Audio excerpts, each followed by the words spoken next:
Olá, eu sou Jorge Machado e este é o Autorretrato.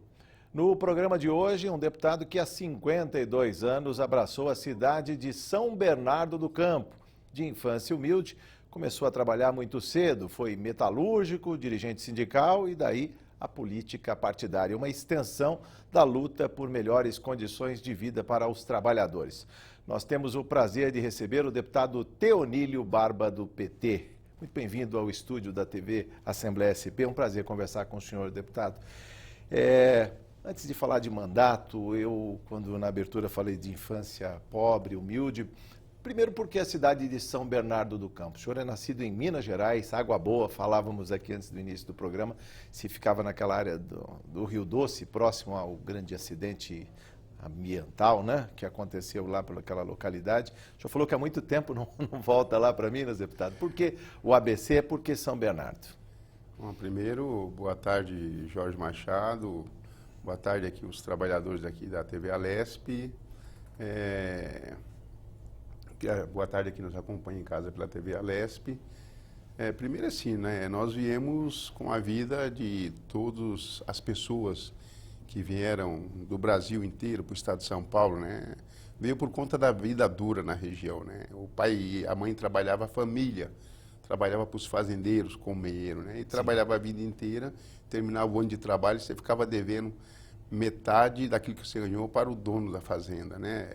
Você saía com a vida negativa. Então, as pessoas corriam para cá para tentar melhorar a vida. E o destino nosso foi a cidade de São Bernardo, no local certinho, no quilômetro 23,5 da Anchieta, em frente à Volkswagen, né? Fomos morar ali já numa ocupação. Você viu o destino da vida como é para a gente. Com 5 anos de idade, viemos descalços, né? As várias pessoas da família, poucos tinham sapato. E ali eu iniciei a minha vida e ali foi onde eu cresci, naquela região. Eu moro naquela região até hoje, né? Mas São Bernardo também era muito diferente da cidade que é hoje, né? São Bernardo, você tinha duas vias. Você tinha a rua Marechal Deodoro e você tinha de vias principais, né? E a Jurubatuba, né? Depois é que veio a construção da Faria Lima, que é feita sobre um rio, né? E tinha os outros ramais na cidade, mas ainda muito... a cidade ainda era muito pequena, né? Sim. Agora, sobre a vinda de Minas para cá, o senhor falou que veio muito pequeno e já havia um núcleo de mineiros próximos, ou veio por conta do trabalho de metalúrgico, por conta do trabalho nas montadoras? Veio atrás do emprego, né? Não, a gente nem tinha noção disso, porque os pais analfabetos, né? Meu pai já havia trabalhado na construção da Estrada Velha em 1946, no estado de São Paulo, ele era solteiro ainda, né? Aí voltou para Minas, casou com minha mãe, ficou lá um tempo lá, em Minas, tentando tocar as tarefas na roça, mas, infelizmente, a roça, ela rende muito para os fazendeiros, né? Para os donos, né? do agronegócio, né? Como é a tradição da concentração de terra nesse país, né? Então, nós viemos para cá e a cidade escolhida foi São Bernardo, porque tinha parentes que moravam em São Bernardo. Ah, sim, tinha parentes. Tinha o irmão da minha mãe que já morava em São Bernardo, alguns parentes da minha mãe, parentes do meu pai. Sim. Então, nós viemos em São Bernardo e meu tio morava na região do Jardim Silvini, o nome dele era Zé Pego, né? José Pego, era conhecido como Zé Pego. Então, ele que nos trouxe para aquela região, né? Foi ali que nós constituímos a nossa vida. O senhor falou que seu pai trabalhou na construção da rodovia, então? Meu pai, da Anchieta, nos anos 40, Velha, a primeira pista da Via Anchieta. 1945. Então já tinha ali quilômetro 23. Já tinha quilômetro 23,5 da Via Anchieta. Deputado, mas vamos falar da vida em São Bernardo, que não era muito diferente também da vida no interior de Minas. A gente está falando de hoje, muito progresso, uma cidade rica, um polo de riqueza, de serviços e da indústria automobilística, mas foi muito difícil assimilar o novo ali. Veja bem, a região do ABC ela foi favorecida pela questão geográfica dela, né? Está 37 quilômetros do Porto de Santos, né? Então ele estava num eixo que era onde as montadoras se organizou, né? Já tinha uma vocação para o desenvolvimento rodoviário ali. Então foi ali que começou o processo de industrialização, de trazer as montadoras para o ABC. Então é uma região que ela cresceu muito rápido. Mas antes da gente chegar a ser metalúrgico, né? Meu pai foi metalúrgico, trabalhador da Multibras, nem agora lembro o nome, porque era Multibras, virou Brastemp, o Brastemp virou Multibras, Sim. porque essa empresa trocou, ela mudou de nome várias vezes, mas sempre dentro do mesmo padrão, ou Brás Motor, ou Brastemp, ou Multibras, sempre foi assim.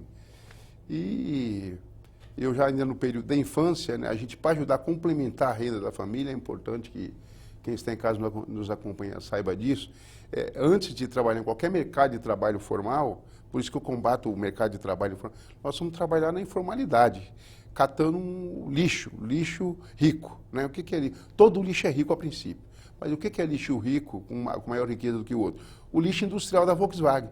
Então você catava cobre, metal, bronze, alumínio, magnésio, papelão de primeira qualidade. Esse é um lixo rico.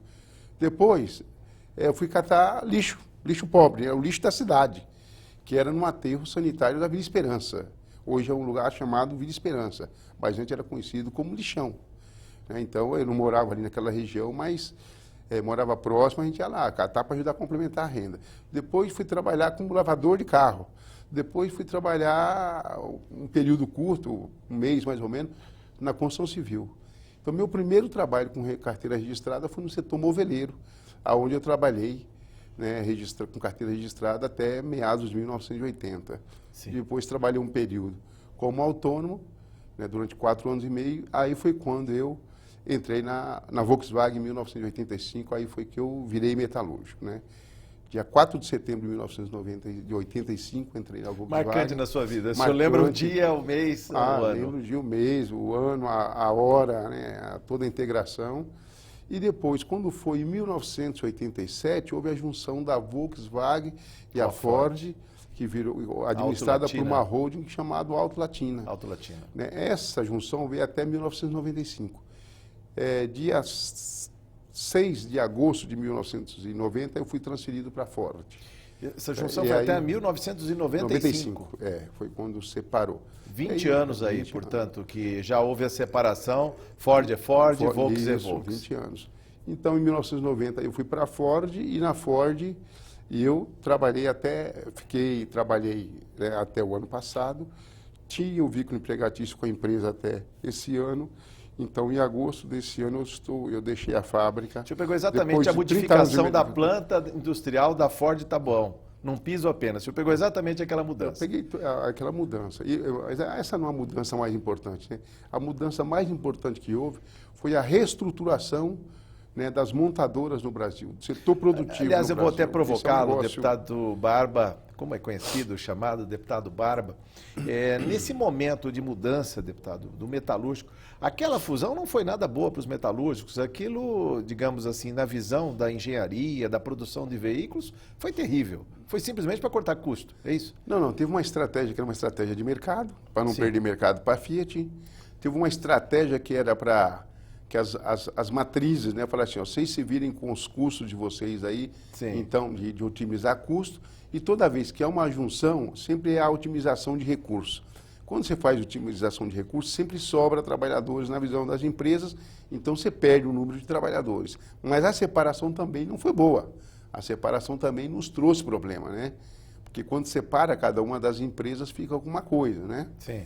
Uma fica com a estrutura maior de produtos, a outra fica com a estrutura talvez maior na parte financeira. Então, até hoje a gente ouve reclamação dos dois lados, né? Que uma ficou com uma coisa e a outra ficou com a outra. Mas não eram concorrentes? E os trabalhadores acabam... Mas se eram concorrentes, deputado, como fundir produtos, tecnologias, eu digo centros de produção, de engenharia, de design, a própria mão de obra e até a autoestima do trabalhador da Volkswagen e da Ford, a cultura de empresa. É a mesma coisa, falar, palmeirense corintiano, agora é tudo uma coisa só. Não é. A cultura de trabalho do modelo americano é com base no modelo do Fordismo. A cultura do trabalho alemão é com base no Taylorismo, né? Então, cada um tem um modelo de produção, né? Sim. E a fusão é isso. Fusão, quando você começa a juntar, fundir duas áreas de engenharia, de administração, tal, tudo, então sobra trabalhadores. Então, sobrou para os trabalhadores pagar uma parte da conta, né? Então, agora ali eles abriram mão da concorrência. Tinha produtos fabricados pela Ford com marca Volkswagen, produto feito pela Volkswagen com a marca Ford, né? Então, mas agora os trabalhadores, que foi importante, teve um processo de unidade dos trabalhadores da Ford e Volkswagen, por conta do sindicato. Então algo bom sobrou dessa junção. Por conta da liderança dos sindicatos metalúrgicos do ABC, que aliás eu já quero desde já, né, ressalvar aqui a atuação desse sindicato combativo, por conta das comissões de fábrica, né? Sim. Entendeu? Mas, então nós conseguimos criar um processo de unidade dos trabalhadores dentro desse período, né? E tanto foi na junção como na separação. Para nós o mais importante era a integração dos trabalhadores, a unidade dos trabalhadores. Teve coisas boas, nós conseguimos unificar a estrutura de salário, que eram diferentes. Então, nós, enquanto sindicato, enquanto trabalhadores, procuramos aproveitar aquilo que havia de melhor, né, para os trabalhadores de cada planta e conseguimos ressalvar isso num grande acordo, né? Sim. Cabe destacar que as empresas têm tradição, né, lógico que tem tradição, depois de várias lutas, depois de muitas greves, acabou adquirindo a tradição da negociação. E Sim. isso também foi muito importante, ajudou no processo. A experiência do chão de fábrica e o sindicalismo. Como é que o senhor abraçou o sindicalismo ou foi abraçado por ele? Primeiro, assim, temos que ressalvar uma coisa. O movimento sindical, iniciado as greves no ABC, ele dá construção, ajuda a construir o PT em nível nacional. Não foi só os metalúrgicos. Sim. A partir das greves dos metalúrgicos, no final da década de 70, 77, 78, liderada pelo presidente Lula, começa a se discutir que o sindicato faz a luta corporativa para defender os interesses dos trabalhadores, mas que precisava construir um partido, que esse partido desse conta de discutir, em nome da sociedade, as bandeiras dos movimentos sociais, né? Quais eram as bandeiras na época, contra a caristia. Isso. Além da luta contra a ditadura militar. Bom, essa era que era o principal, todos, né? Contra a ditadura militar. Eu, quando era menor de idade, meu sonho era fazer os 18 anos, porque, entre aspas, você tinha uma liberdade. A partir do momento que você fazia 18 anos, o sonho era, quando eu fizer 18 anos, eu posso entrar no cinema, eu posso ficar no baile até mais tarde, porque era quase um salto para a cidadania plena. O instrumento montado pela ditadura militar era um instrumento fantástico. Do ponto de vista que você estava no salão de baile à noite, quando dava 10 horas, o dono do salão parava, você tinha que apresentar documentos, se fosse maior de idade, ficava. Se não fosse maior de idade, tinha que sair do salão. Então isso acontecia muito nos bares, no salão de baile, nas discotecas, então não ficava menor de idade. Então aquilo é o nosso. Mas não é o Estado policial introjetado na mente? Não, aquilo era o Estado, aquele o status quo. O que é o status quo? Toda vez que a gente andava na rua, eu que era cabeludo, barbudo, né, andava de camisa jeans, de chinelão e tal, tudo, e passava um menino da minha mesma idade, com o cabelo bem arrumado, a camisinha bem ajeitada, a calça social, esse menino estava sobre o poder da família. A família era o Estado da ditadura militar. Sim. Ele é o Estado repressivo que espero que jamais retorne, e vou lutar para que nunca mais retorne na história do nosso país. Embora tenhamos algumas bandeiras aí pedindo a volta dos militares. Eu acho que nem eles gostariam, pelo menos não demonstram isso. Né? Não conhece o processo histórico, talvez, mas acho melhor não falar disso. Mas vamos falar da questão sindical. Como foi, digamos, daí, do chão de fábrica, das comissões de fábrica, para o sindicato, para a atuação como militante? Para mim foi muito importante. Começo com a militância, a participar. Eu entrei na Volks em 1985, em setembro. Em setembro era a segunda database do sindicato no ano, que tinha 2 databases no estado de São Paulo. Tinha do ABC, que era em abril, e tinha dos metalúrgicos de São Paulo, que era em setembro. Em abril, os metalúrgicos de São Paulo nos acompanhavam, em setembro nós acompanhávamos os metalúrgicos de São Paulo. Então, foi naquele mês que eu entrei. Aí uma pessoa que me trouxe para a primeira assembleia no sindicato, a gente jogava bola junto, o nome dele Adão Pedro, então a gente chamava ele Adão Preto, né? Então Adão Preto foi o companheiro que me trouxe na primeira assembleia do sindicato. Essa primeira assembleia durante o mês de agosto, durante o mês de setembro, na verdade, vou fazer uma correção aqui na minha fala. Os metalúrgicos de São Paulo negociavam no mês de novembro. Então em setembro era a preparação da campanha salarial. Então, era assembleia de massa, assembleia de rua. Eu fui naquela primeira assembleia, participei, eu que já tinha o sentimento de indignação, né, por conta de fatos ocorridos na minha vida, a partir dali eu abracei aquela bandeira e passei a militar no sindicato, né. E não teve resistência da família? Você já era casado nessa época? A gente não, ainda não. A gente foi esconder um pouco da família, porque a família tinha medo. Todo mundo tinha medo, aliás. Então, a gente começou ali. E aí, Quando eu fui, aí a minha história, a minha militância, ela começa na Volkswagen. Mas o primeiro cargo que eu assumo como um mandato onde eu fui eleito foi na Ford, quando eu fui eleito para a CIPA, para o mandato da CIPA em 1991. A CIPA, para quem está em casa nos acompanha, é uma comissão interna de prevenção de acidentes, né? Então já foi uma tarefa importante. Para mim, eu já, cheguei na Ford e foi um pedido do sindicato, né? Exatamente do atual prefeito Luiz Marinho, hoje São Bernardo. Por quê? Tinha um conflito de culturas, porque naquele momento estava sendo transferido vários trabalhadores da Volkswagen para a Ford. A Volkswagen, com um processo de produção menor, sobrava gente, então mandava para a Ford. E tinha conflitos entre os trabalhadores, então precisava ter alguém que entendesse as duas culturas. A minha primeira missão era essa, era ajudar a desmontar esse conflito entre os trabalhadores e trazer para um processo de unificação. Aí depois eu fui para a comissão de fábrica, né, em 1992, e onde eu fiz 2 mandatos. E durante o segundo mandato que eu estava na comissão de fábrica, que vai de 95 a 98, em 98 eu cumpri meu primeiro mandato como dirigente estadual na Federação dos Metalúrgicos, filiada à CUT no Estado de São Paulo. Sim. A Federação dos Metalúrgicos, filiada à CUT no Estado de São Paulo, representava 370 mil metalúrgicos no Estado de São Paulo. Então é a federação que lidera a negociação de database. Os sindicatos constroem todo o processo de mobilização, participa da negociação junto com a federação, mas a federação é quem faz as negociações, né, junto com os sindicatos. E de 1998 até 2013, eu participei de todas as negociações no Estado de São Paulo. 6 anos pela federação e depois pelos sindicatos metalúrgicos do ABC, onde eu assumi meu primeiro cargo na executiva, em dia 19 de julho de 2008. Sim. Deputado, sobre ainda o trabalho no ABC, é uma região importante. O senhor foi eleito com muitos votos, né, da sua cidade.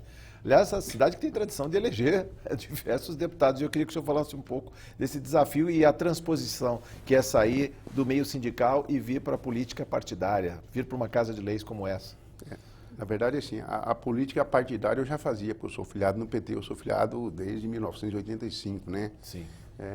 O PT nasce no berço do ABC, mas eu já cumpri uma tarefa, já militava no PT, né? Uma boa parte dos nossos dirigentes sindicais são filiados no PT ou afiliados em outros partidos de esquerda, né? Então nós aprendemos muito cedo que a luta da esquerda, né, a melhor proposta que nós achamos para dirigir esse país está comprovada aí nos 12 anos, quase 13, de governo do PT, 8 anos do presidente Lula, os 4 primeiros anos da presidenta Dilma, né, o novo início do segundo mandato da presidenta Dilma, com os problemas que tem, mas que nós podemos debater depois ou em outro momento, mas é muito tranquilo assim.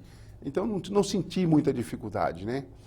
A diferença é que, assim, eu só aceitei a disputar a eleição porque era um conjunto de pessoas do movimento sindical, mas não só do movimento sindical. Por exemplo, companheiros e companheiras que lidam com associativismo e cooperativismo, né, ligado à Unisol Brasil, Sim, ligado a outros modelos de produção, a outros modelos econômicos. Então eu falei assim, bom, eu não quero ser deputado só por ser deputado, eu quero ser deputado representar um se grupo. for para ser uma missão, né? Sim. Então nós construímos 18 temas para poder fazer o debate da nossa campanha no Estado de São Paulo. E eu fui muito bem votado no ABC. Eu tive, Mais de 95 mil votos? mais de 90, são 95.156 votos, dos quais 31 foi no ABC, 45.400 poucos votos aqui na capital, 5 mil votos na Baixada Santista, 3.600 votos aqui na Macro de Osasco, na região oeste, 1.700 votos na região subindo de Marília para frente, até chegar em Presidente Venceslau. Um mandato focado, vamos dizer, né? Nessa questão dos trabalhadores, do associativismo, das 3.600 votos ali na região da Macro, da Mantiqueira, na região da Mantiqueira, né? E mais 2.000 e poucos votos aqui no Alto Tietê, onde você pega de Guarulhos, Itaquá, Mogi, aquela região toda ali. Então, não foi uma eleição concentrada só no movimento sindical. O movimento sindical foi extremamente um instrumento importante, muito bom para a minha campanha, sabe, o apoio dos companheiros, mas sem eles eu não seria candidato, né? Então, quero mais uma vez aqui fazer referência, não só aos metalúrgicos do ABC, mas todo o movimento sindical que ajudou na minha campanha. A minha central sindical, né, a qual o meu sindicato é afiliado, que é a CUT, né, que completou esse ano 33 anos, no dia 28 de agosto, né, e a CUT foi criada na minha cidade, São Bernardo do Campo. Então, eu moro numa cidade que tem um histórico, tem marco, né? A CUT foi criada lá, dia 28 de agosto de 1983. Isso é emblemático, né? O senhor fala com um coração aberto, hein, deputado? Assim, eu acho que para fazer política você tem que gostar, você tem que ser apaixonado pela política, não é? E apaixonado pelo tema que você defende, né? E no Brasil, hoje, nós vivemos um momento muito ruim de ataque à estrutura partidária, à estrutura política. Como é que o senhor vê esse certo desalento, sabe, com a política e com os políticos? Mas eu acho assim, viu, Jorge, e quem nos acompanha em casa, uma parte é o mau serviço, o mau trabalho cumprido pela grande mídia. A grande mídia, ao perceber que o Partido dos Trabalhadores é um partido que, como de uma estrutura muito forte enquanto partido, um apelo muito forte, um apelo social. Então, até 2013, 2014, qualquer pesquisa de intenção de voto que você fazia no Brasil, indicava que o PT tinha de 25% a 30%, 32% de intenção de voto. A grande mídia, liderada pelas mídias tradicionais que existem aí, e não tem o problema de falar delas, a Rede Globo, que é a principal, que lidera todo esse debate, percebeu isso, que tinha que atacar os partidos, né? E em alguns momentos passou a defender pessoas. Que importante não é pessoa, não era partido. Mas dá para fazer democracia sem partido político? Não dá para fazer democracia não sem dá, partido deputado. político. Não temos candidatura avulsa, não está no radar das eleições o nome de uma pessoa, é um grupo político. É exatamente isso. Eles perceberam o seguinte, primeiro temos que... A teoria chinesa, né? Você não implode, você não derruba uma fortaleza atirando nas paredes dela, você tenta tentar implodi-la por dentro. E cumpriram um serviço em nome, né, da direita desse país, em nome do neoliberalismo, que foi atacar a estrutura partidária. A esquerda diria um desserviço. Né? Ele prestou um serviço aos partidos de direita, isso é claro, e um desserviço contra a esquerda. Então você não consolida o processo, não existe democracia sem partidos, e não tem problema. Tem que ter partidos de esquerda, de direita, de centro, tem que ter os partidos que há espaço para todas as legendas. Isso é que o diga é o Tribunal Superior Eleitoral, que tem registro de 35 partidos. Exato. Pois é, mas eu preciso também falar de família, como é compatibilizar a vida nesse parlamento com a vida doméstica, e ainda há tempo para isso, deputado. Vamos lá. A vida da gente, da nossa família muito humilde e tal, tudo, é uma coisa muito bem consolidada, apesar da gente vim de família humilde, como citei aqui no começo, mas eu tenho duas filhas, né, uma de 22 anos, a Mariana, né, que está no último semestre de comunicação social, a Bianca, né, que é a minha filha caçula de 18 anos, iniciando agora no seu segundo semestre de relações públicas, né? Que eu me orgulho muito disso, porque eu fui a primeira pessoa da minha família que consegui ir para uma universidade, né? Estudar economia, né? Um orgulho, hein, deputado? Então, não é fácil, porque naquela época a gente fazia do primeiro ao quarto ano primário, que era assim a montagem, a estrutura do ensino, quem vinha da roça, e os pais da gente, né, por conta da desinformação em relação ao que significava o estudo na vida da gente, você terminava o quarto ano primário, se não tinha condições, tinha que ajudar para trabalhar, para complementar a renda. Então, o pai e a mãe falavam, filho, já trabalhou demais, vai precisar arrumar emprego para ajudar. Já estudou demais, agora é trabalho. Agora é trabalho, né? Tanto é que eu tive minha primeira carteira registrada, acho que, se não me engano, em outubro de 1983, né? De 73, né? De 73. Então, nossa vida é isso. Então, eu hoje não, tenho uma condição melhor de poder ajudar minhas filhas, poder estudar, tal, tudo. Continuo morando na mesma região onde eu cresci, que para mim é muito importante, né? Eu tenho uma relação muito forte com aquela região. Ali está construída a minha vida do ponto de vista político, do ponto de vista de trabalho, do ponto de vista da cidadania, do ponto de vista do recreio, do ponto de vista de jogar bola, de bater papo com os amigos no final de semana, fazer o churrasco na Esse laje, é o né? mesmo Teonino de sempre, continua. Esse será sempre o mesmo, né? Então, agora, às vezes a gente acaba privando a família de algumas coisas, né? Por conta que a nossa atividade... A política absorve muito do seu tempo, muito forte, ela absorve muito tempo. Mesmo no movimento sindical, ela absorvia muito o nosso tempo. Porque as coisas vão mudando, né?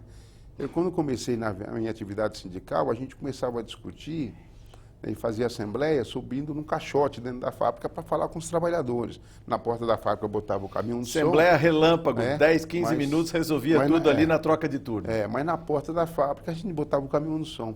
Então, aquilo só de saber fazer um discurso para provocar a mobilização dos trabalhadores era importante. Mas não era importante só aquilo, você tinha que começar a aperfeiçoar, entender o novo mundo do trabalho pós a abertura do mercado de trabalho praticada pelo Collor em 1990. Só temos 3 minutos, deputado, e eu queria falar ainda sobre perspectivas nesta Casa de Leis. O senhor atua na Comissão de Finanças, é da Comissão de Relações do Trabalho, um deputado muito atuante, inclusive, e a gente tem que lembrar que a Comissão de Finanças é que vota o orçamento, né, que está aí para 2016, 206 bilhões. A gente vê uma crise instalada em termos de arrecadação, problemas sérios. A gente falava até antes do início do programa, todo mundo querendo cortar imposto aqui em São Paulo. A dinâmica parece que é outra, né, deputado? Sobre isso. Rapidamente, vamos fazer um pano rápido sobre isso, só para não dizer que nós não falamos de mandato e de atuação parlamentar. Eu acho muito boa essa pergunta, Jorge. Quero me concentrar na última parte e não na Comissão de Finanças e Orçamento, que essa tem um tema para debate. Mas veja bem, eu recorro ao dia 6 de outubro. O que aconteceu no dia 6 de outubro? Programa Nacional do PSDB, que é o horário político, né, brasileiro, gratuito, que tem todos os partidos têm direito. Então, o PSDB colocou seus 5 principais quadros. Presidente Fernando Henrique Cardoso, Geraldo Alckmin, José Serra, Aécio Neves e Aloysio Nunes, dizendo que era contra o aumento, CPMF. O ajuste fiscal que a Dilma estava propondo, que era a recriação da CPMF, mas também o ajuste sobre o faturamento da folha de pagamento das empresas, o aumento do imposto sobre o faturamento. Que agora é sobre o faturamento e não mais sobre a folha de pagamento. Salários, E concentrar o programa em cima disso, dizendo, olha, nós somos contra. E aí, para nossa surpresa, tramitou aqui na casa, em um pouco mais de 10 dias, um projeto que discute aumento da ICMS. Para quem está em casa, nos acompanha, ICMS é um imposto estadual sobre, né, circulação, mercadoria, serviço, comunicação e outros. Então, e aí apresentaram uma proposta de aumento do imposto, não é sobre bebida, tem que deixar claro sobre isso. A cerveja, é sobre a cerveja. Sobre a cerveja, de 18% para 25%, 23%. E do cigarro para 30%. Agora, veja bem, por que não colocou bebidas, bebidas alcoólicas? Porque aí você pegava todas. Né? Então, mais uma vez, por que isso? De colocar sobre a cerveja para quem está em casa nos entender. É porque 90% das pessoas que bebe cerveja. Né? Então é mais fácil arrecadar em cima da cerveja. Então, mais uma vez, é botando a conta para os trabalhadores, para as trabalhadoras, os mais pobres desse país pagar. E por que não botou em cima das bebidas destiladas? Por que não botou em cima do uísque, do vinho, da vodka, do conhaque? Né? Bom, aí eu vou pegar outro público. Porque é um outro público mais rico que vai mexer. E outra coisa, só para concluir o raciocínio. 1 minuto, considerações finais, deputado. Se eu sou contra, se é contra de aumento de imposto em Brasília, por que é a favor de aumento de imposto aqui no Estado? Entendeu? Então, essa foi a disputa que nós fizemos na quarta-feira, onde a bancada do Partido dos Trabalhadores fez um grande debate, tirou uma posição contrária a isso, e é um tema que não é fácil, porque se debater que é contra o aumento de imposto sobre fumo, né, e sobre a cerveja, eles quiseram classificar com bebida e coisa que faz mal para a saúde. Mas cerveja é uma bebida popular. Quem bebe é o povão. E eu vou insistir nisso. E eu não tenho compromisso nenhum com empresa de tabaco nem com cervejaria, além do meu consumo, como eu disse na tribuna. Entendeu? Então, é isso que eu fiquei discutindo. Mas não discutindo. é em causa própria. Não é em causa própria. Caso é simplesmente... O caso é a questão de... Se eu sou contra o aumento de impostos em Brasília, eu tenho que ser contra o aumento de impostos no Estado de São Paulo. Tenho que apresentar outra alternativa. E a alternativa tem que ser discutida a médio e longo prazo. Porque nenhum governo vai conseguir resolver o problema da arrecadação com remendos, tapa-buraco aqui e acolá. Bom, deputado, muito obrigado por sua entrevista. Volte mais vezes ao estúdio da TV Assembleia SP. É sempre um prazer conversar com o senhor. Eu que agradeço, Jorge, a você, a TV Alesp, né, a rapaziada aqui que o pessoal não vê que está nos bastidores, que são os trabalhadores, está sempre dando conta de nos cobrir aí. Né, eu faço questão de sempre falar dos trabalhadores, que é a minha origem, eu não posso esquecê-la. Né, você também é um trabalhador da comunicação. Da comunicação. E agradecer a quem nos acompanha em casa e um grande abraço a todos. Muito obrigado, sucesso no seu mandato. Eu conversei com o deputado Teonílio Barba, do PT. O autorretrato fica por aqui. Muito obrigado por sua audiência.